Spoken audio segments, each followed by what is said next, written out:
Well, hey parents, this is Jeff, and I'm here with this week's Continue the Journey activity. These activities are designed to help you as you help your child at home on their journey to find Jesus and follow him with their lives. And this activity is going to be called, Is It an Adventure?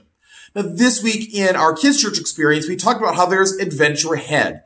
We've been tracking through the greatest story ever told over the last 8 weeks. We started in the book of Genesis. We're now into the letters that are in the Bible, most of them written by Paul. And we're talking about how for the very first believers in Jesus, there was a lot of adventure into traveling around and telling people about Jesus. There was danger around every corner. There were people that betrayed them. They were arrested. I mean, all kinds of things happened in their lives.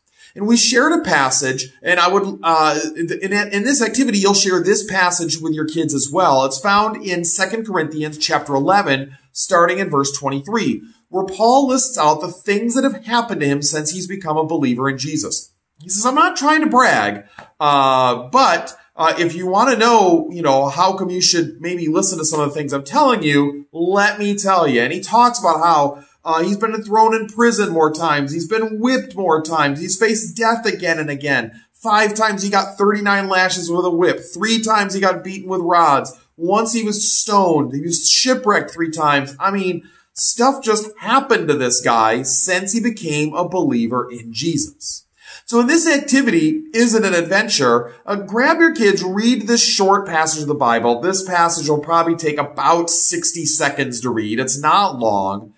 And then say, what kind of adventure did Paul have in his life? And just talk a little bit about, man, this was quite an adventure in life. Ask them, do you think it was worth it? And the answer is yes. Now, it may not seem like it at first. It may seem like, why would anyone want to go through this?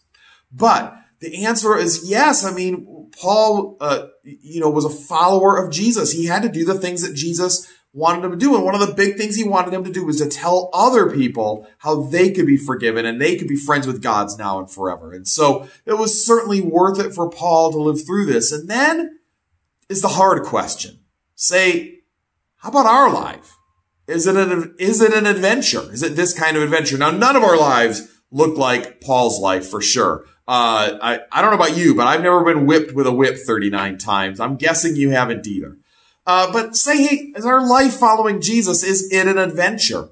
Think about some of the things in your life that have been tough that you've been able to get through as followers of Jesus. Think about times when maybe you were singled out or picked on because you were a follower of Jesus. But I think for all of us, the answer is it's not quite as much of an adventure as this, but maybe it could be. Maybe it should be. And talk as a family about if we wanted our lives to be more of an adventure, what could we do? And who knows what that is? Maybe it's giving more sacrificially to those in need. Maybe it's being intentional about telling other people about Jesus. Maybe it's inviting people to come to church with you. I mean, there's lots of things that you can do to make life more adventurous as we are all on this journey together to find Jesus and learn what it means to follow him. This might be a little bit of a heavy conversation, but I think it's a great one to have and say, is our lives really an adventure? And what could we do to live out more of the adventure that God has called us to live? I hope you've got a great time with this activity, Is It an Adventure? And I hope it leads your family to think about kind of what's next on the adventure for you. I'll talk to you later. Bye-bye.